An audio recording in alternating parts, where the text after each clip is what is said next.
नमस्कार। चलिए आज एक सफर पर निकलते हैं।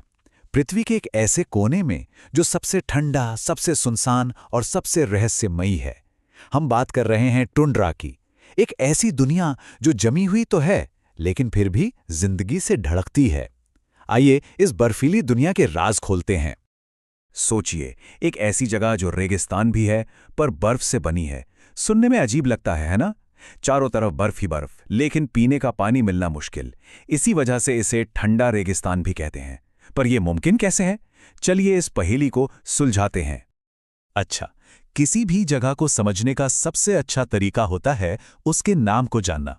ये जो शब्द है टुंड्रा, ये आया है फिनिश भाषा के शब्द टुंट्रिया से, और इसका मतलब होता है पेड़ों के बिना वाला मैदान। और सच में यही तो टुंड्रा की सबसे बड़ी पहचान है। एक खुला, विशाल मैदान जहां दूर दूर तक एक भी पेड़ नजर नहीं आता। तो सवाल ये उठता है कि आखिर क्यों यहां पेड़ नहीं उगते? इस पेड़ रहित जमीन की बुनियाद क्या है? कौन सी कुदरती ताकतें हैं जो टुंड्रा को ऐसा बनाती हैं? चलिए यहां की जमीन और मौसम के उन राजों को जानते हैं जो इसे बाकी दुनिया से बिल्कुल अलग बनाती हैं। 10%, ये आंकड़ा सच में चौंकाने वाला है। हमारी पूरी धरती का 10% जमीनी हिस्सा वो टुंड्रा है। मतलब ये कोई छोटा मोटा इलाका नहीं, बल्कि एक बहुत बड़ा बायोम है जिसका हमारे प्लैनेट के क्लाइमेट बैलेंस पर गहरा असर पड़ता है। ठीक है, तो ये तो पता चल गया कि ये कितना विशाल है, पर सवाल ये है कि ये मिलता कहाँ है? टुंड्रा दुनिया के अलग अलग कोनों में है और हर जगह की अपनी एक अलग ही कहानी है, अपना एक अलग ही रूप है। मोटे तौर पर देखें तो टुंड्रा को हम 3 हिस्सों में बांट सकते हैं। एक है आर्कटिक टुंड्रा जो नॉर्थ पोल के पास मिलता है, दूसरा है अंटार्कटिक टुंड्रा जो साउथ पोल के पास है, और तीसरा जो शायद सबसे अनोखा है वो है एल्पाइन टुंड्रा जो दुनिया के ऊंचे ऊंचे पहाड़ों की चोटियों पर पाया जाता है। तो आर्कटिक और एल्पाइन टुंड्रा में फर्क क्या है?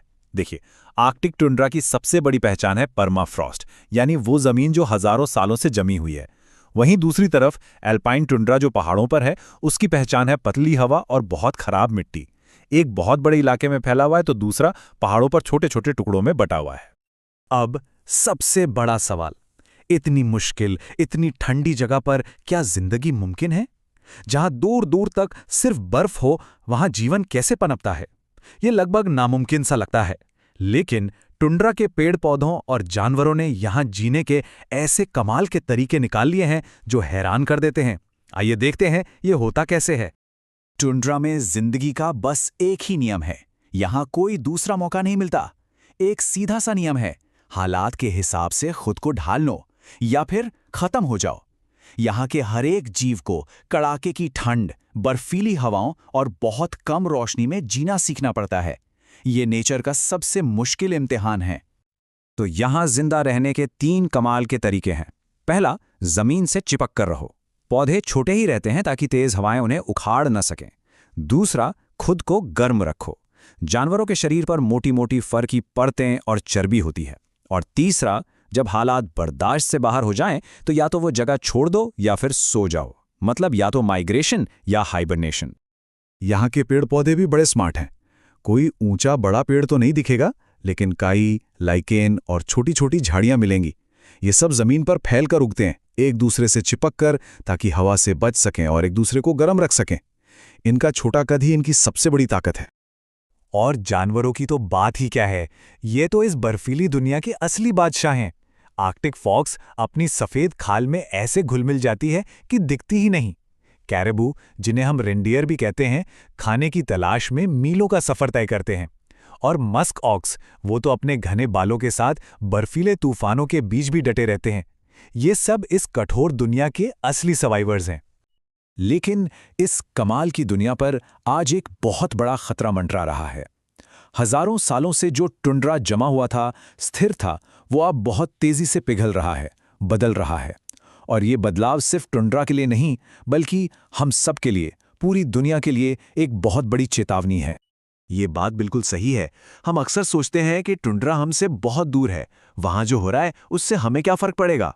पर सच्चाई ये है कि वो हमारे प्लैनेट के क्लाइमेट सिस्टम का एक बहुत जरूरी और नाजुक हिस्सा है। वहां होने वाला छोटा सा बदलाव भी पूरी दुनिया पर असर डाल सकता है। टुंड्रा के सामने कई मुश्किलें हैं। तेल और गैस की खोज से होने वाला प्रदूषण है, बाहर से आने वाली नई प्रजातियों का खतरा है, लेकिन इन सब में जो सबसे बड़ी चिंता की बात है वो है क्लाइमेट चेंज, क्योंकि इसकी वजह से परमाफ्रॉस्ट पिघल रहा है और परमाफ्रॉस्ट ही तो इस पूरे बायोम की नींव है, उसका आधार है। अब ये परमाफ्रॉस्ट का पिघलना इतना खतरनाक क्यों है? देखिए, बात यह है कि इस जमी हुई जमीन के नीचे हजारों सालों से कार्बन और मीथेन जैसी बहुत पावरफुल ग्रीनहाउस गैसें कैद हैं।